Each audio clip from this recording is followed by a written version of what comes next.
Thank you, everyone, for joining our webinar. It is my great pleasure to introduce to you Dr. Muhammad Hassan from Amherst College. Muhammad Hassan is a senior lecturer in Arabic at Amherst College, and he's also the director of the New England Arabic Teachers Council. His research interests include Arabic as a foreign language, translation studies, and critical sociolinguistics. He is contributing editor of Metamorphoses, the 5-college journal on literary translation.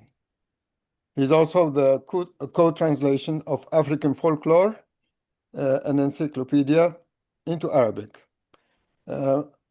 Professor Muhammad published book chapters that include Reshaping Social Practice in Post-Arab Spring Egypt, Expressions of Identity and Affiliation in New Media.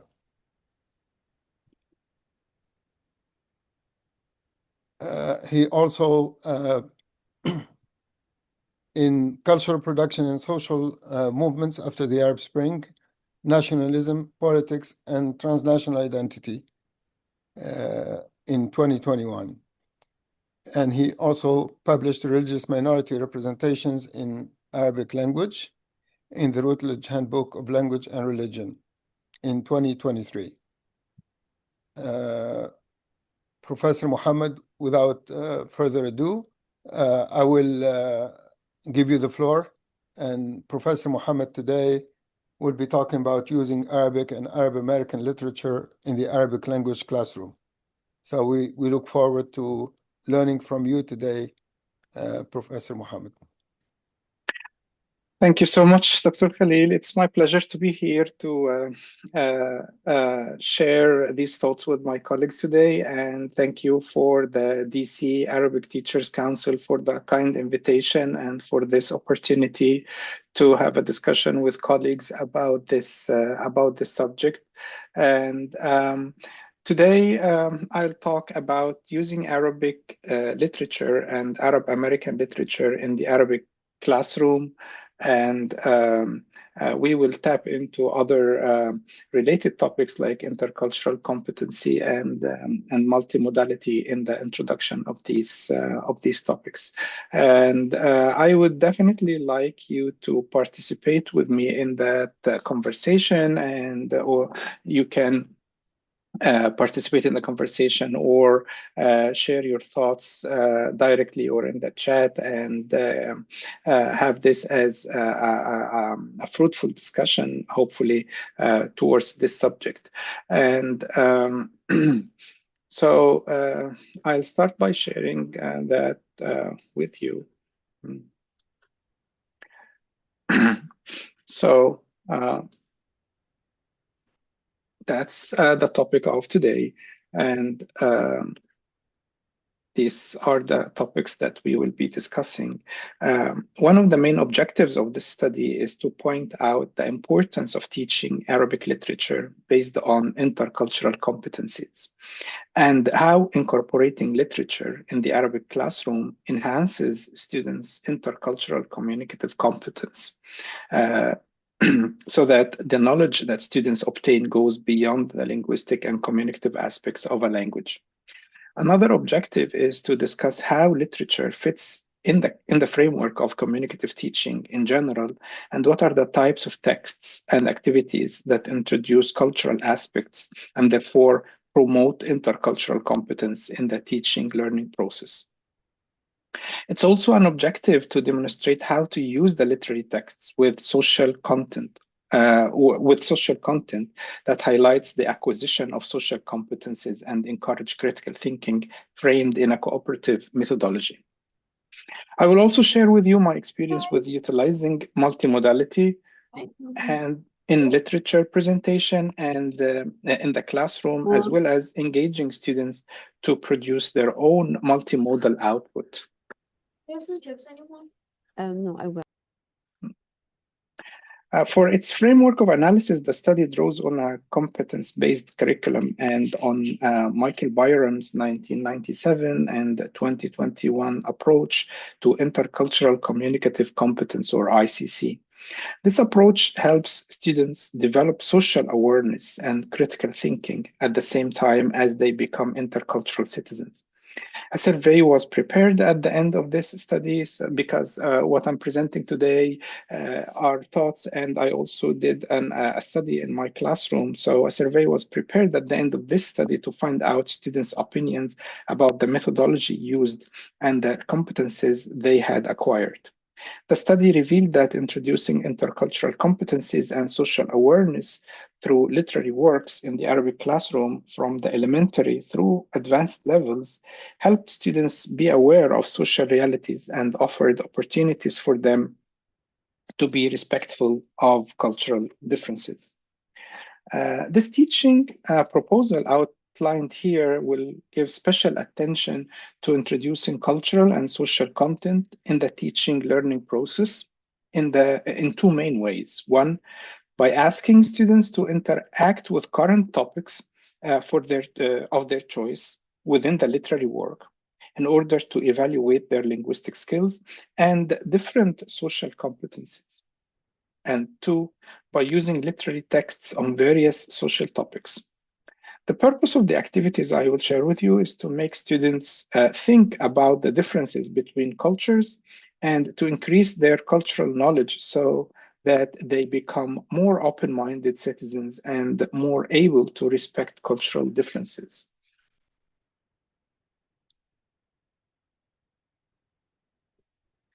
So here, introducing intercultural competencies explicitly in the classroom implies that students are given opportunities to be aware of the social realities that might be very different from their own and to be more interculturally competent. Defined in Mayer's words, 1991, as the ability to behave adequately in a flexible manner when confronted with actions, attitudes, and expectations of representatives of foreign culture. So that's one of the abilities that intercultural competencies cares for. Another one, similarly, Chloe in 2013 defines intercultural skills in the following way. Intercultural skills are defined as the ability of the learners to bring the culture of origin, that's their own, the native culture of the learners, and the foreign culture into relation with each other. The ability to be sensitive and use a variety of strategies for contact with those from other cultures, the capacity to fulfill the role of cultural intermediary between one's own culture and the foreign culture, and to deal effectively with intercultural misunderstandings and conflict situations, and the ability to overcome stereotyped relationships.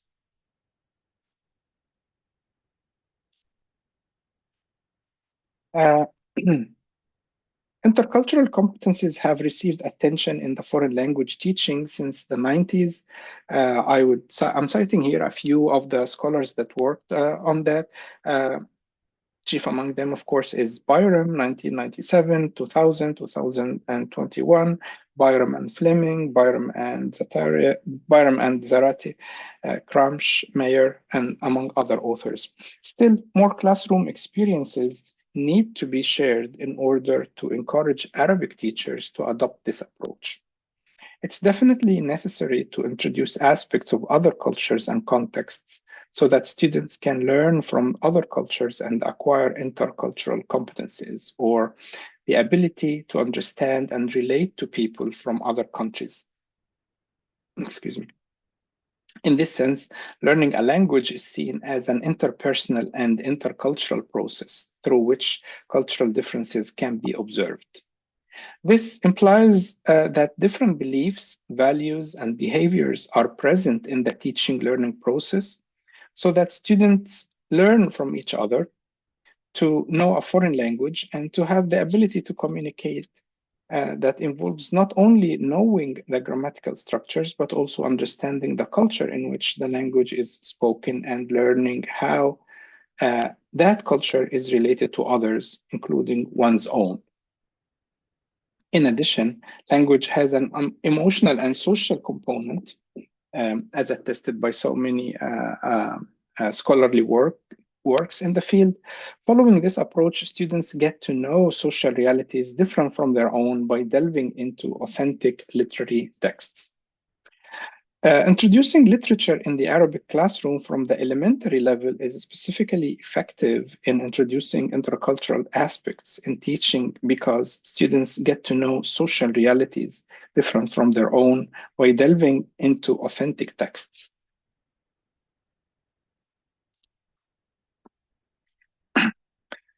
And the concept of critical cultural awareness helps develop what Byram describes as the ability to evaluate critically different aspects in one's own culture and in other cultures. So that's a key point here, getting to know one's own culture in different terms and comparing it to the culture of the Arab world where we are studying, and then thinking of the two cultures in open-minded ways, guided by the themes in the literary works.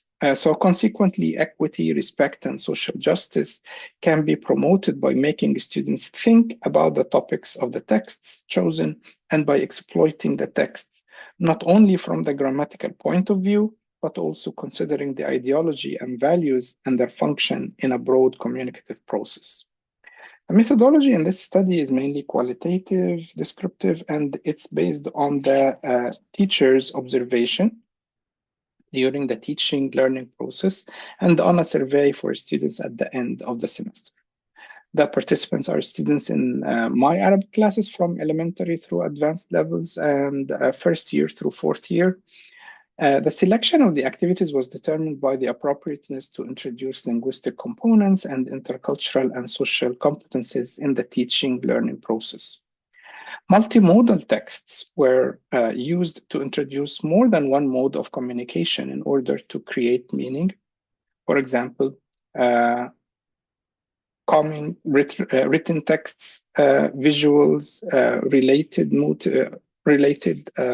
movies or drama, presentations or song support discussion of information value, salience, and framing of the topics under discussion. And these concepts come from Chris and Van Leeuwen in 2006.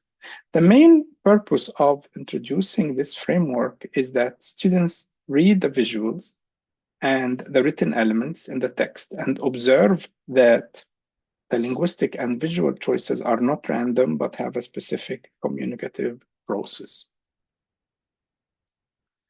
So now I would want to get your own ideas about the proficiency level.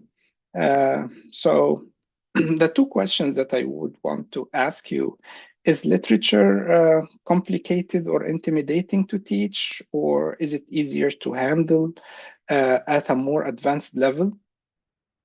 So I would want to hear your feedback here. Do you think it's complicated for the elementary levels or intimidating for students, or is it easier to handle in the advanced levels? I can say something. Can I say? Yes. So yeah, introduce yourself, please, and then go ahead and yeah. This is Tamara Haddad. I teach high school Arabic. Mm-hmm. So I do use literature, but with the more advanced students, I find it somewhat difficult with my lower level students. Mm-hmm. So, and even with the more advanced, sometimes they find, questions when it comes to analyzing characters, let's say more advanced questions, they find it difficult. So yeah, that's just my Okay, all right, I see your point. So okay, other colleagues. I I teach now middle school. I don't teach. حضرتك أستاذة فدوى, are you? No. I teach middle school. I don't teach higher education, but I taught at George Mason. When I taught at George Mason, I used like a Little Red Riding Hood, like kind of these folklore stories for children. They know it, and then I tried to incorporate it somehow in the curriculum.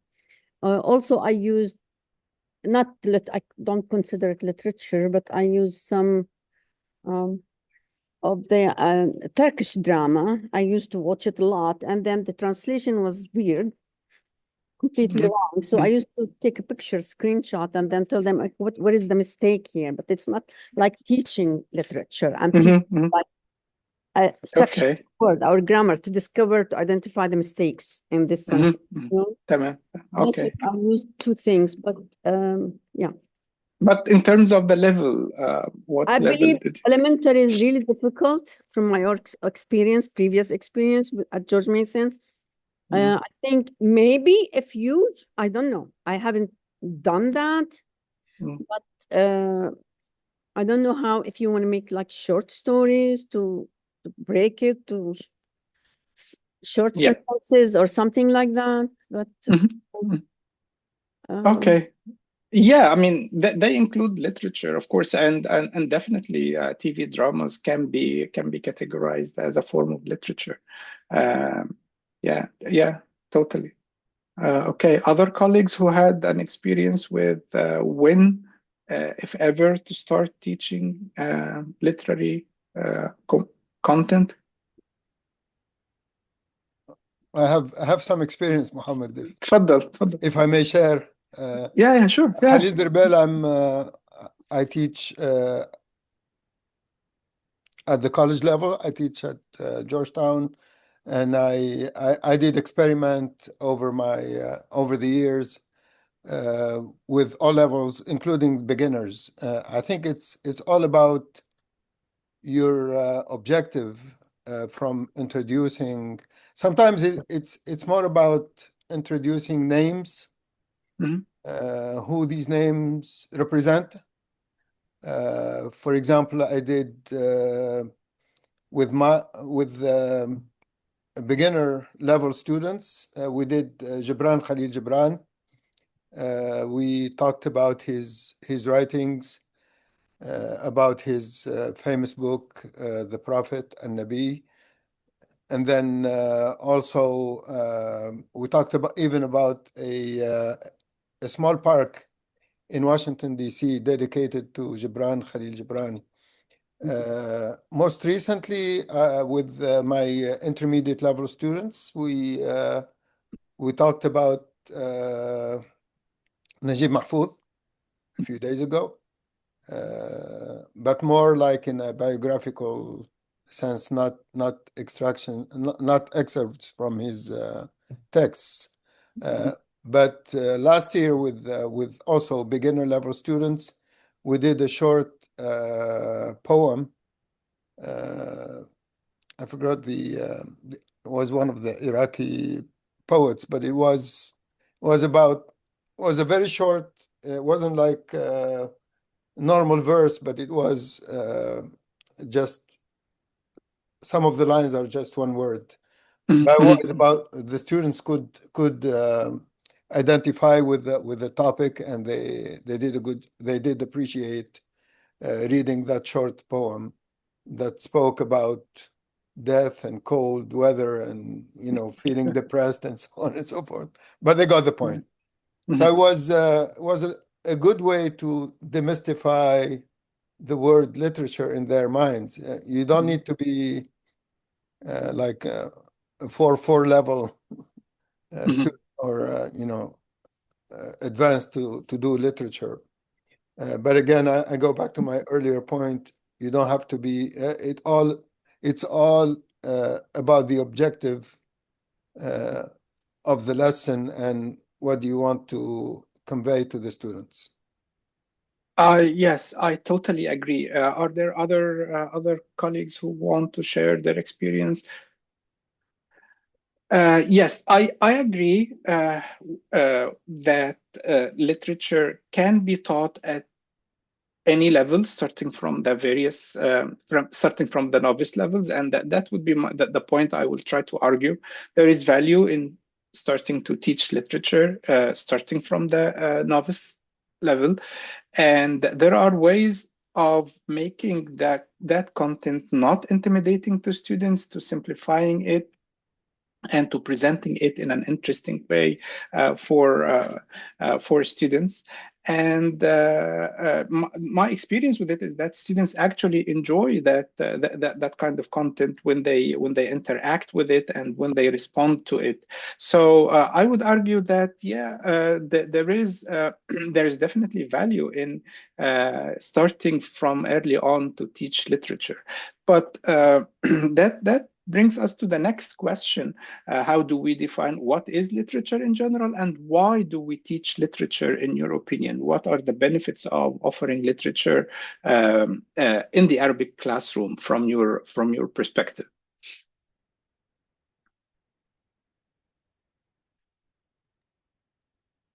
مرحبا Dr. Muhammad and everyone. أهلا Can you hear وسهلا. me? My name is Naima Yeah. Mustafa. I'm teaching in a private school in College Park, Maryland. Mhm. And I think maybe I will answer the first question first. I think Okay. it's a little bit hard for the novice. However, it is doable, Mhm. especially when it comes to short stories or, introduce for them nasheeds and songs, stuff like that, that we find out usually the kids like it and they Mhm. usually engage with the teacher, especially if it's not long text, or Mhm. maybe ask them to read silently or try to analyze every word in the story, and stuff like that make it hard and intimidating. But when we make it short for them, and we actually use short phrases, and we hear them repeat the phrases, smile, and wanted to engage with the teacher, this is when we find out that the text usually working, and we try, stuff like that. So I think it depends about what are we teaching, what Mhm. kind of Mhm. authentic materials that we give the students. Are we Right. giving them something that is specifically created from the teacher's point of view for non-native speakers or for native speakers? I think this Mhm. makes a lot of difference when it comes to how is it, across K to 12, how can we use it for, to do the literature specifically. I believe that we can teach even a very high level texts like Quran to elementary students. Depend about Mhm. the skill that we want them Mhm. to produce from it. Mhm. Mhm. And I'm not gonna change the text, as they say, don't change the text, or but only change the mahara or the skill. What do you want them to learn? Yeah, I totally agree. I mean, it could be a few lines in a poem or a short song, or only a paragraph, and I mean that would be the content. And I totally agree that it's how to present it, what kind of activity you Right. design based on that text, and what's the value, and how you would create an environment for students to interact with this text. And it can be as early as 101, the very the Exactly. very beginning level. From the beginning. Yeah, Exactly. yeah, totally. That's what I am convinced of, and that's what I am going to share with you. And that's back to the yeah. So these are the questions that we addressed. Is literature complicated or intimidating to teach? I would argue no. You can start from the very beginning. Is it easier to handle literature or at more advanced levels? That I would say you can again start from the beginning, depending on your choice, which could be from a poem, even a song, or a very short. A very short movie, or even the multimodal communication that I will talk about later. So, why do we teach literature in general? Uh, it's realistic and practical. It exposes students to authentic language. It offers deeper cultural understanding that is actually part of the culture that we are incorporating in our classrooms. We speak about food, we speak about family, we speak about celebrations, etc. When students see this in a work of literature, that deepens their own understanding, emotional engagement, and it builds reading skills among other skills. And depending on how the activity is designed, it addresses all skills, of course. And as you said, rhythm and pronunciation in loud reading, attention to word choice, and definitely creativity. So what comes next is the studies that prove that teaching literature at an early level is doable, and I'm referring here to just two things: the frequency dictionaries. This one, a frequency dictionary of Arabic, that's Dilworth Parkinson and Tim Buckenwalker, and the other one is the Frequency Dictionary of Contemporary Arabic Fiction, composed by Laila Familiar. So the most occurring words in contemporary Arabic fiction, and teaching vocabulary in the order of frequency. These are what are these? So these are the questions that these frequency dictionaries can guide us through. What are the words that students can use? And I want to say that this is not going to be the only resource we count on, but it's one of the resources that prove that I can actually choose literary content and present in the classroom. So here we have an example from Laila Familiar's dictionary about words and how they are ranked in the frequency of usage. So we have colors, we have words that express feelings and emotion, and they come as early as like 94 in the rank. So in the beginning of the words that students would use, words about nature, they also come early on in that stage. So there is some room for the students' background knowledge to support being introduced to this. I also want to highlight a very good work by Rasha Sulaiman and Laila Familiar that was published in 2024, and that very informative paper, creating a CEFR is of course the Common European Frame of Reference Arabic Vocabulary Profile, a frequency-based multi-dialectal approach. The work highlights both the frequency aspect as one of the variables we depend on, and also discusses the idea of the register or the multiglossic situation of the Arabic language.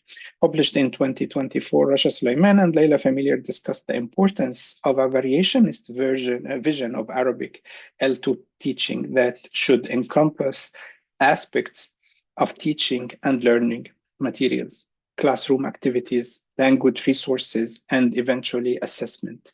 The initiative of creating an Arabic vocabulary inventory that is aligned with the Common European Frame of Reference descriptors highlights the role of multimodal consideration in prioritizing vocabulary to be taught at novice levels. As discussed in their paper, a multi-dialectal approach to Arabic L2 teaching does not mean denying the identity of each Arabic variety, but rather it supports the integration of as many varieties as relevant to the learning context, with the aim of creating an inclusive and a comprehensive approach to teaching the language. So this is a part of the product that they have come up with. It's an Arabic vocabulary profile, and this is the website, or the link that has this database. So they did this study for the novice level, and they identified 414 lexical items across various categories: nouns, adjectives, verbs, and adverbs. And sorry, as you can see, nouns, there is over 200 nouns, and that some adjectives and verbs and adverbs. So this is a good background that students can rely on in understanding and expressing their ideas about a work of literature. So that supports the argument that yes, we can start early as Arabic 1, because students actually have that background that can support that. And we, in addition, we will have the benefits of teaching literature as opposed to the regular linguistic and communicative competencies material, the creativity, the cultural exposure, etc.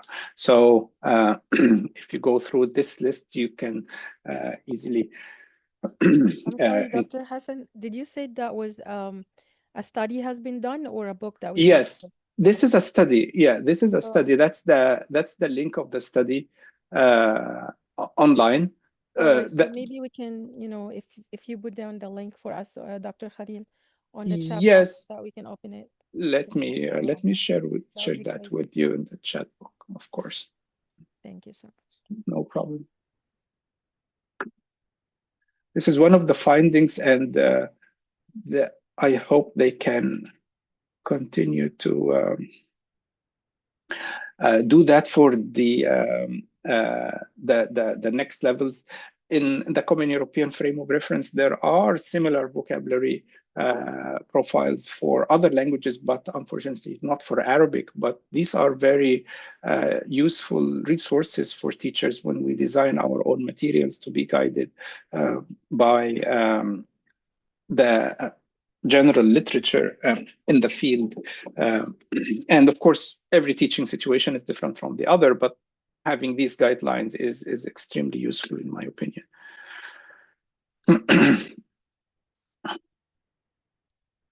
Okay, so that's the title of the study. Again, I can write it in the chat, and I will provide Dr. Khalil with the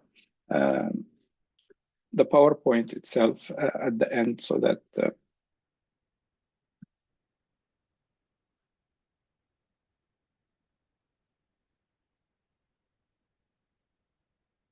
okay. So next, I would share with you some of the activities that I used in my classes, and this is one of the activities I used in the elementary and the intermediate and the advanced. Same poem, of course, إلى أمي, Mahmoud Darwish.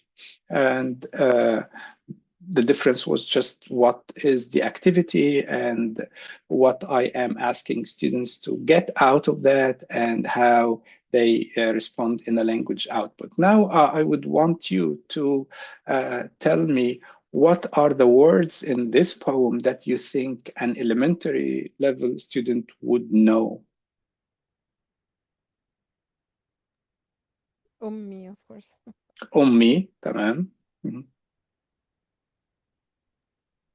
خبز شعر خبز، تمام. خبز، شعر، طفولة. طفولة. Don't forget وإلى. مهم. يوم. يوم.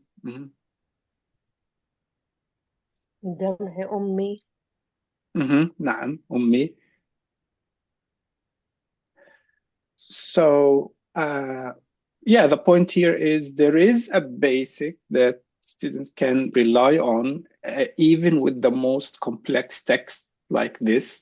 And here are some words. Here are the words that we can we think that the elementary level would have. خبز, sometimes قهوة, because we study some food. طفولة, يوم, عمري. The past tense, خجل, خجول, it's in the elementary level. past tense, shar, etc. So we can get this as a starting point and then design our own activities based on that.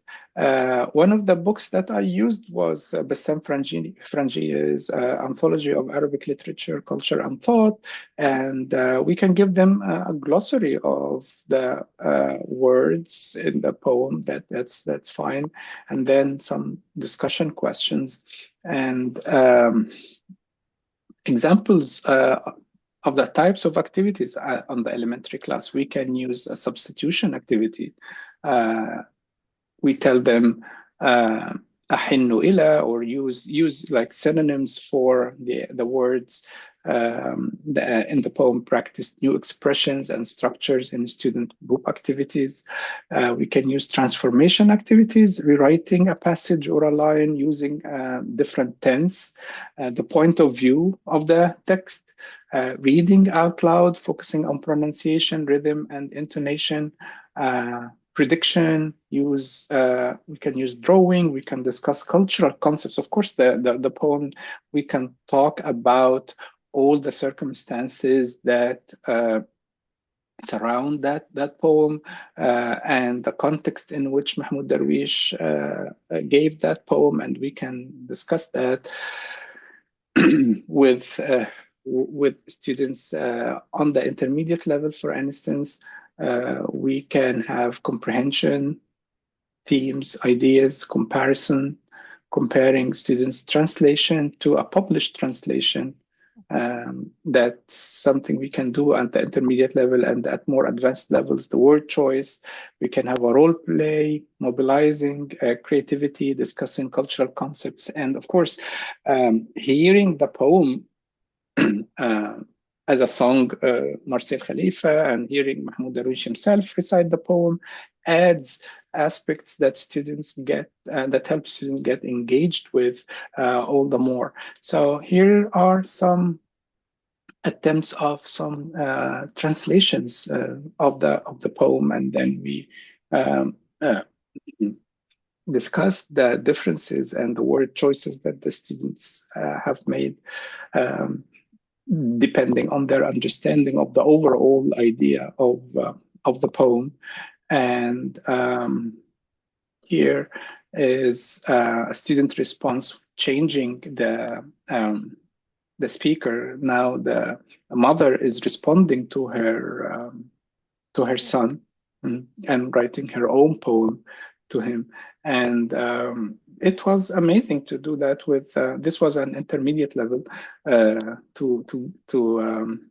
to get students really engaged with what's going on in reality with one of the very popular poems by a well-known Arabic poet. And they just feel that what they are learning is very meaningful and relevant.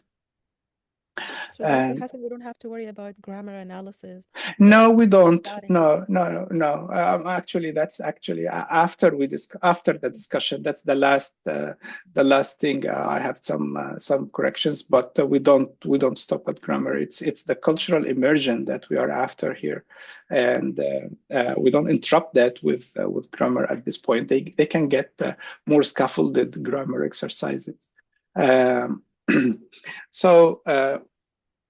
Another example, for instance, is an assessment rubric at the novice level for a small content, حكاية من كليلة ودمنة مثلا. So we can assess the linguistic, if it's Fusha or dialect, the linguistic aspect, of course, meaning, comprehension, etc., comprehensibility. If they listen to the story, they can follow the sequence. Vocabulary use, we can use 6 to 10 target words used appropriately and ask students to use them. Sentence control, most accurate simple sentences, even if not perfect. Remember, that's the novice. I'm trying to give evidence that we can use it at the novice level, even if it's an authentic text. The pronunciation, keywords, understandable, especially names and verbs, and then intercultural competence, interpretation, And these are based on the actual guidelines, of course. Interpretation identifies a story message, gives one similarity, one difference, and awareness. It avoids stereotypes like all Arabs or generalizations and uses in this story, etc. So that's a sample of an assessment rubric here. And sometimes digital storytelling projects for elementary and intermediate levels. That's something I ask students to work on as a response to a work of literature, or maybe as their own presentations. They create their own 2 to 3 minute story, and the range of words would be between 120 and 180 words of Arabic script. They can narrate the audio, and they can use images and subtitles in Arabic. Research often links this kind of multimodal production to gains in language and intercultural outcomes when done effectively. I'll go over some of the more advanced levels. So these are examples of Saq al-Bamboo is a novel abridged by Layla Familiar and Tanet Assaf. They simplified the language for language learners, while Al-Ayyam for Taha Hussein presents the authentic text with guidance. That's an example of the advanced level. A whole chapter or a whole abridged novel through the course of the semester. Saq al-Bamboo, Al-Ayyam, Al-Bab al-Maftuh are examples of novels that I have used. And we here can like use more literary terms like narrator, plot, paragraph, etc. And we can also talk about language questions, significance of certain expressions, discussion questions, oral presentations, role plays. The activities can also be debates, essay writing, and discussing cultural concepts. And it was amazing. Saq al-Bamboo talks about the setting is Al-Kuwait, and Al-Ayyam is the setting is the beginnings of the 19th century Egypt, and the discussion of the modernity and the concepts that came with it that Taha Hussein has introduced in his autobiography. So in Saq al-Bamboo, for instance, this is authorized abridged edition for students of Arabic. These are types of activities that we could find.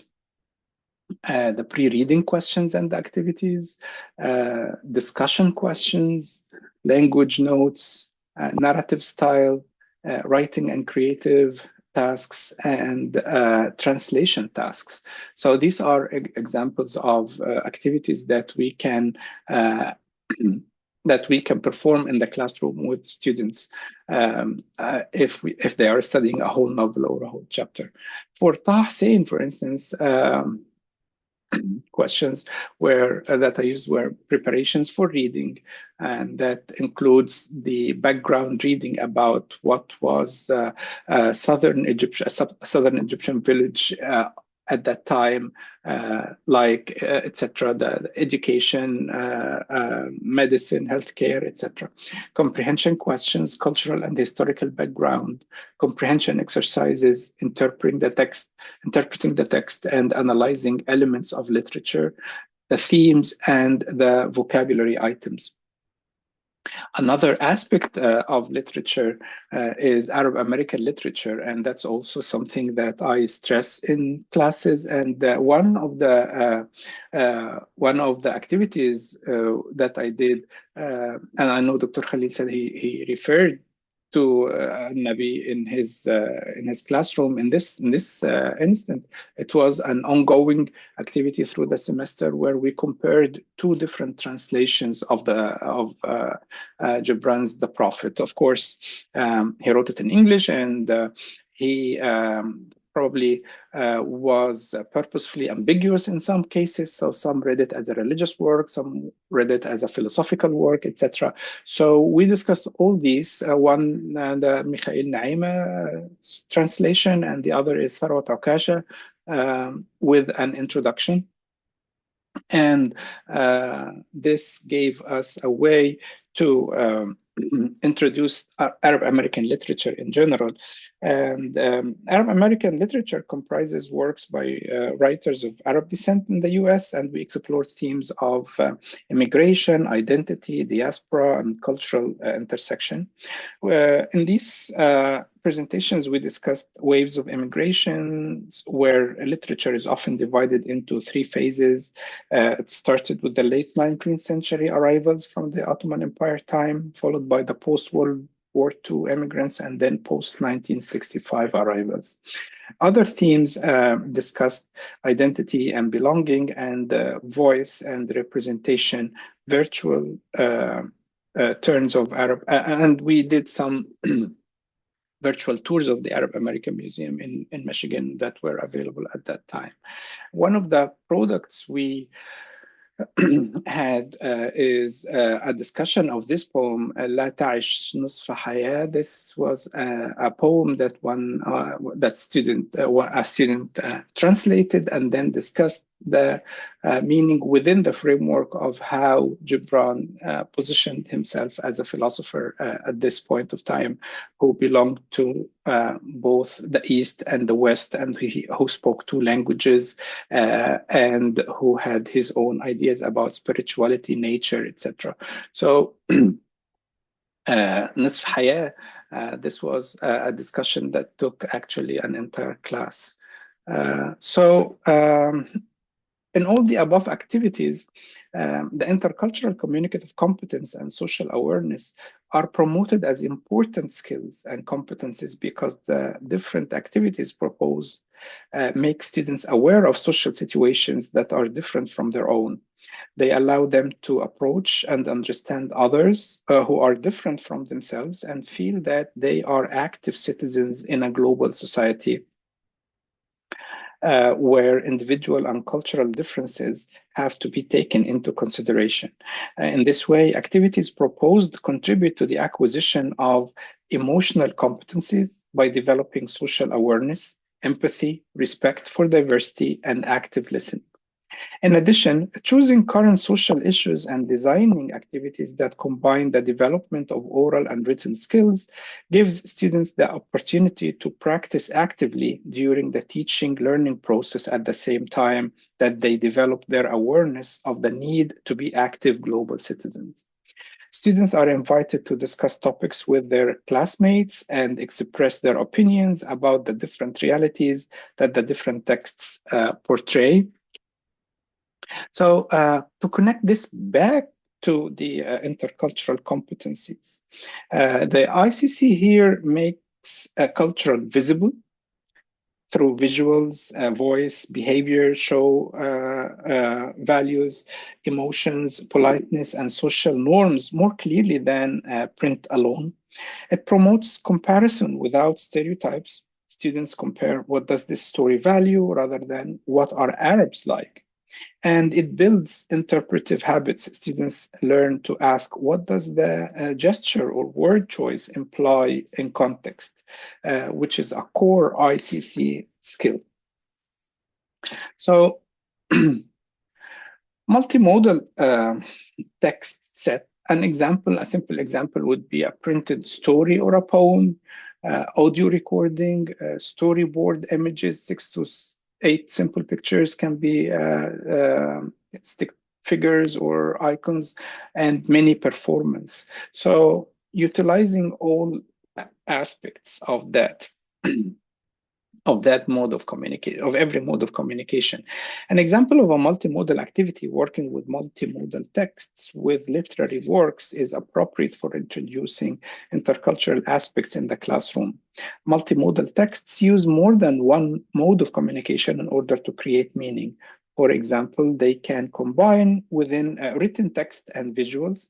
The photographs used in this kind of text facilitate students thinking about different issues so that they can be critical of certain topics and develop competencies such as social awareness. The use of multimodal texts means students are able to read visuals and observe how the visual elements of each text combine with the written language. For this reason, the basic principles of visual grammar that Chris and Van Leeuwen 2006 proposed, information value, salience, and framing, were explained to students. The main purpose of introducing this framework is that students read the visual and the written elements in this kind of text and observe that the linguistic and visual choices are not random but have a specific communicative purpose. Multimodal texts contribute to bringing social topics into the classroom as a way of establishing a clear connection between what happens in the classroom and real life. So a multimodal work can be a short story with illustrations or graphic novel panels in elementary level, a poem experienced as print plus recorded recitation plus performance video if possible, a play read as a script and then watched as a staged scene, a novel excerpt paired with a film TV adaptation clip, digital storytelling, which is the output that students are required to perform text, images, narration, subtitles for advanced level presentations. This aligns closely with multiliteracy's thinking. Literacy today involves navigating multiple communication channels and cultural linguistic diversity, not only print reading and writing. Multimodal supports like images, scene, contexts, character voice, music cues, gestures can make a text easier to understand, which increase the amount of meaningful Arabic input students can process. Cognitive research on learning with words plus pictures explains why learners process information through partly separate channels, visually/auditory, with limited capacity, and learning improves when modes are coordinated rather than competing. Literature is full of pragmatic moves, politeness, irony, indirectness, honorifics, refusals, stance, and metaphor, etc., among others. So in their presentations, when students also see that facial expressions or tone of voice or distance and gesture in a performed scene or film adaptation, they can infer what is literal versus what is intended meaning, what's socially appropriate in that context, how relationships or power are communicated. That strengthens pragmatics, not just linguistic competences. So multimodality doesn't only help comprehension, it also improves output. When students produce meaning across modes, such as turning a scene into a storyboard with Arabic captions, recording an audio narration of a folk tale in modern standard Arabic or target dialect, creating an alternative ending as a short video or Arabic subtitles, or dubbing a scene in a movie, which is usually a funny activity that students enjoy. This fits multiliteracy's pedagogy. Learners do not just consume texts, they design and redesign meaning in those texts. When students move between modes, a poem, visual summary, story, oral telling, they practice mediation, making content accessible to someone else, often across language, culture, barriers. The Actful and the Sefer Companion volume explicitly expands attention to mediation and the plurilingual, pluricultural competence, which maps well onto this kind of work with creative texts. So in conclusion,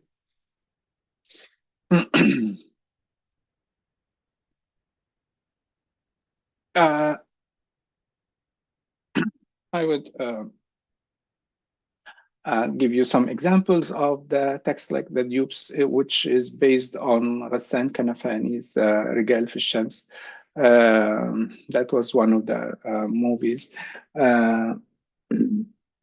Some of the movies are not based on literary text, but they can be effective in discussing different cultural elements. So these are some of the points of why can we use film in the Arabic classroom and what we can achieve here.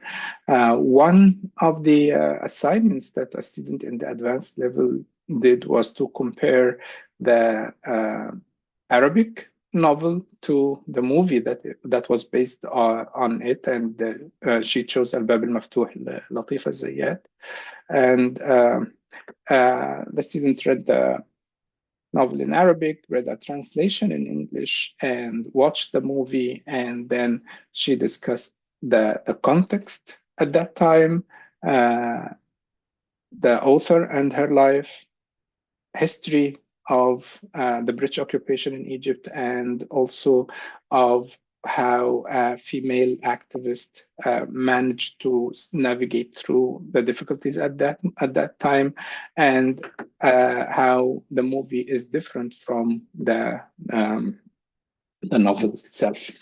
So in the interest of time, I would just conclude that the activities described here integrate different skills: listening, speaking, reading, writing, and interaction, so that students could improve all of them and advance to the next proficiency level.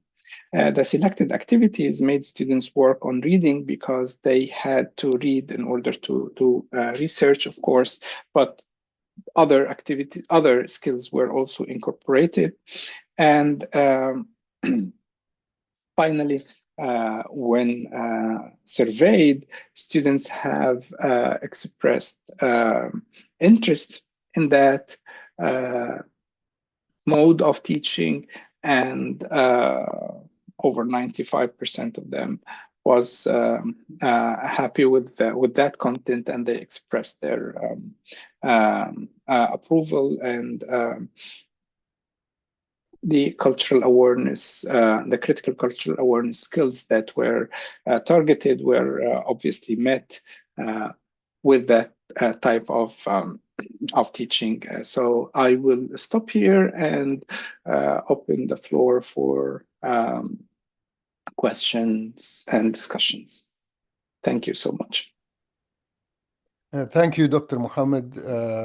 Thank you for expanding our knowledge and perspectives about key concepts in language pedagogy, including intercultural competence, intercultural skills, intercultural communicative competence, critical cultural awareness. I think these are essential concepts to bear in mind when we teach literary texts. I thank you also for directing us to some useful resources, and also for highlighting your ideas through practical examples. Yeah, and I also want to tell Cesar Fadwa that I refer to Sinan Anton, Mariam, and when we spoke about Iraq, of course, that's an important resource. Thank you for referring us to that. Yep. Yeah.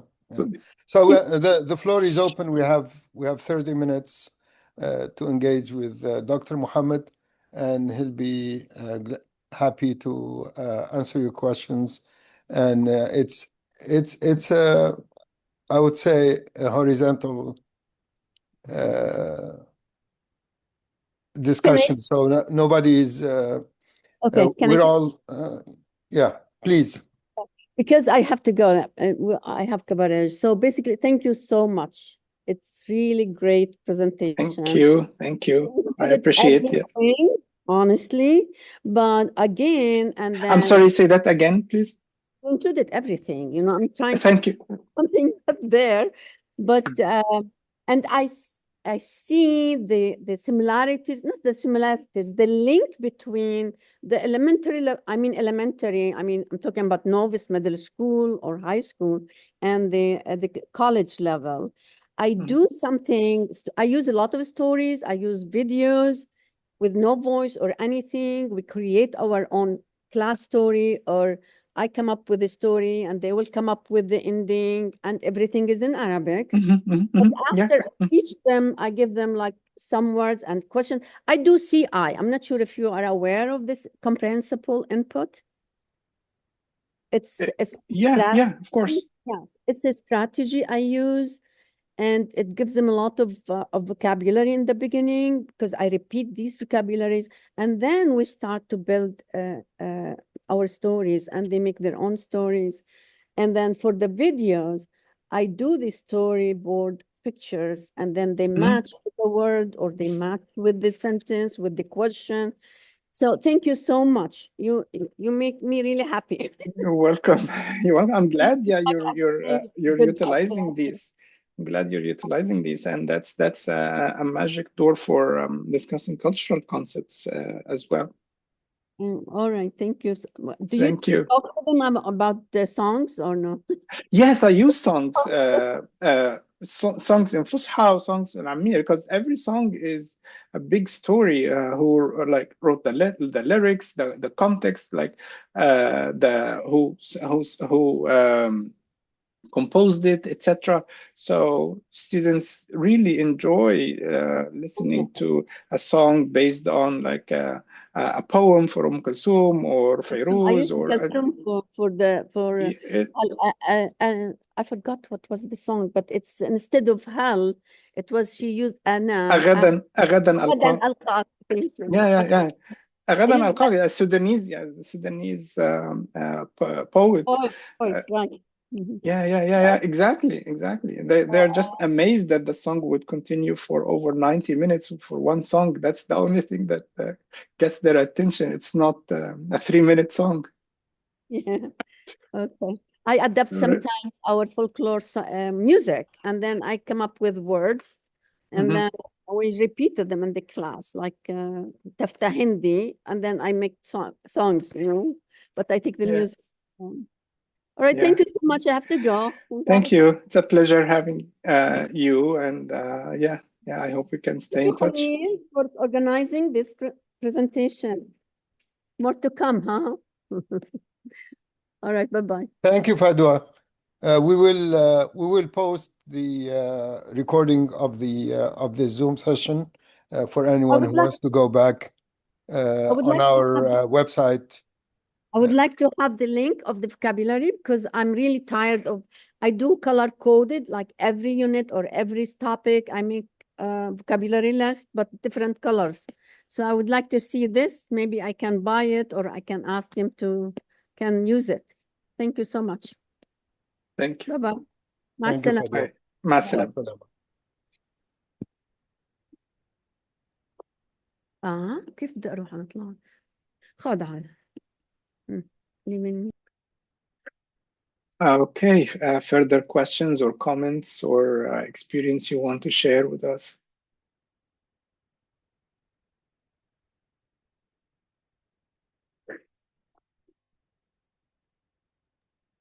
I can jump in if you want. Yeah, تفضل. Yeah, just yesterday, it's really funny because I was teaching the intermediate level class based on the last chapter in the first volume of Al-Kitab. And the title of the lesson, ما أحلى القدس. So some of the scaffolding I used is to have a text on the history of Madinat al-Quds, of Jerusalem, and engage the students into a conversation on the topic. And then we listened to a small section of Zahrat al-Mada'in, and used also the lyrics. So we did some good work yesterday, and the students were very happy. Yeah, that's probably what they will ever remember from the class when it's over. These things that are personally relevant. And yeah, I did that, and sometimes students would bring their own favorite songs to class and suggest that the rest of the class listen to it, and then we talked about it. That happened with Fairuz's Kifak Inta, and they recognized that even in the beginning level, the pronouns, كيف, of course, كيفك, انت, etc. So they were able to get the general meaning, and yeah, some even if they don't get all the 100% of the vocabulary, there is room for inference, and they get the general meaning depending on the text I choose.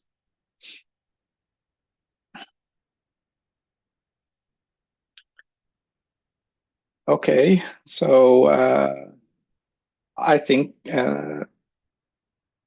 we don't have any further questions.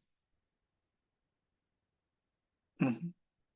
And the ICC is really a big topic, and subhanAllah, it's not just the pronunciations, rather the use of the language accurately and appropriately while understanding and respecting the culture behind it.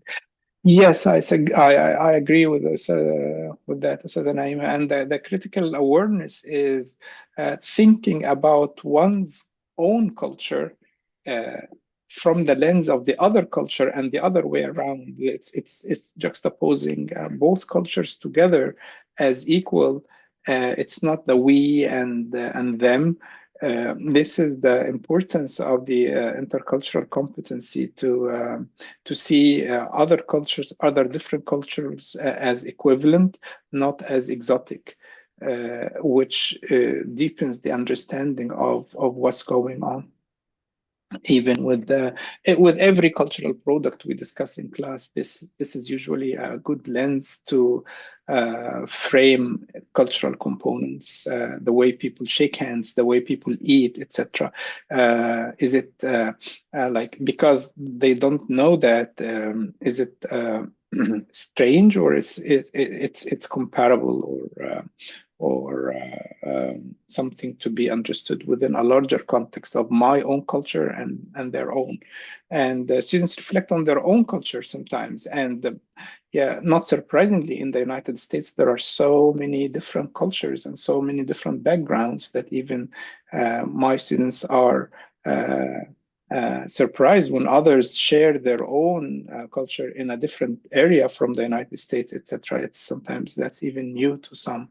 So yes, I agree that the ICC is a component in the classroom that we need to always debate. Yes, yes.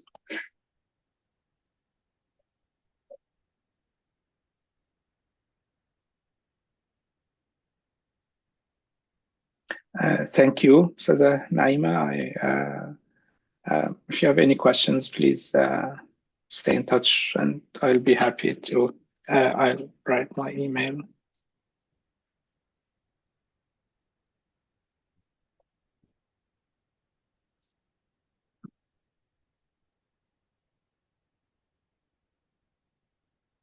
Thank you.